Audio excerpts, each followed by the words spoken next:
Oklahoma's Liquor Control Board is treading cautiously through the maze of legislative requirements which attend their efforts to write rules and regulations for the sale of whiskey by wholesale and by retail in Oklahoma. A request for an opinion by Joe Jarbo of Tulsa, submitted yesterday, tied up the five-man board all this afternoon. Jarbo wants to know if he can operate a wholesale warehouse which is located adjacent to, but outside the Tulsa city limits. The law apparently states clearly that he may not, but the board is not sure what the legislature intended when it wrote the applicable section of that statute. Member Gus Delaney of Ada says the board would be wandering far afield from its business if it rendered judgment on an individual request which is not yet officially before it. The only way the matter can be brought officially before the board is by the submission of a license application. This would mean that Jarbo would have to submit a $250 application fee. If the board ruled against him, he would stand to lose part of the fee, and if it ruled for him, saying that he could operate his warehouse, then there's a possibility that a later rule by the board might nullify the action and work a hardship financially on Jarbo. The board has temporarily resolved its dilemma by asking the Attorney General for an opinion on the matter and tabling any further discussion of Jarbo's plight until the next meeting.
Their principal objection to it was the fact that was the affidavit, which by their interpretation has to be executed before a notary in Oklahoma. Yeah.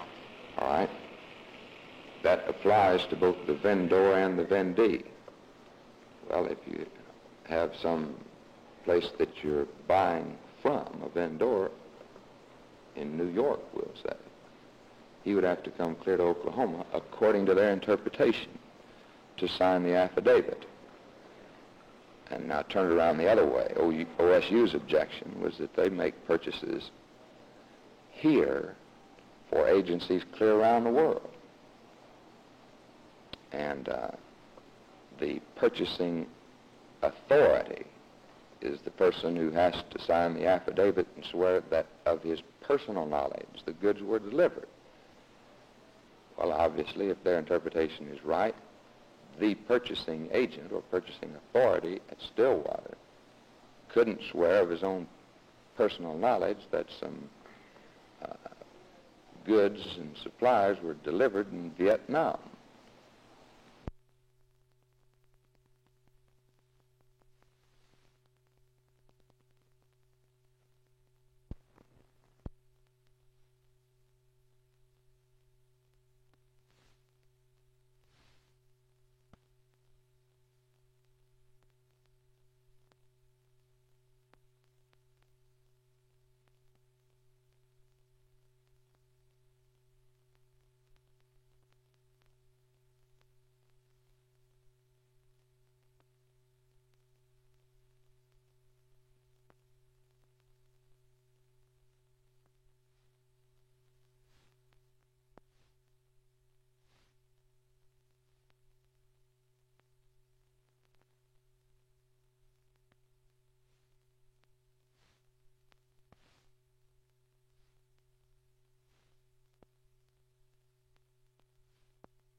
Well, I think that's the first experience, direct experience they have with research, and I think they learn whether they like it or not. Some of them have learned that they don't like research. Some others have learned that definitely that is their way of life, that they will have to make research in their future if they like to be happy.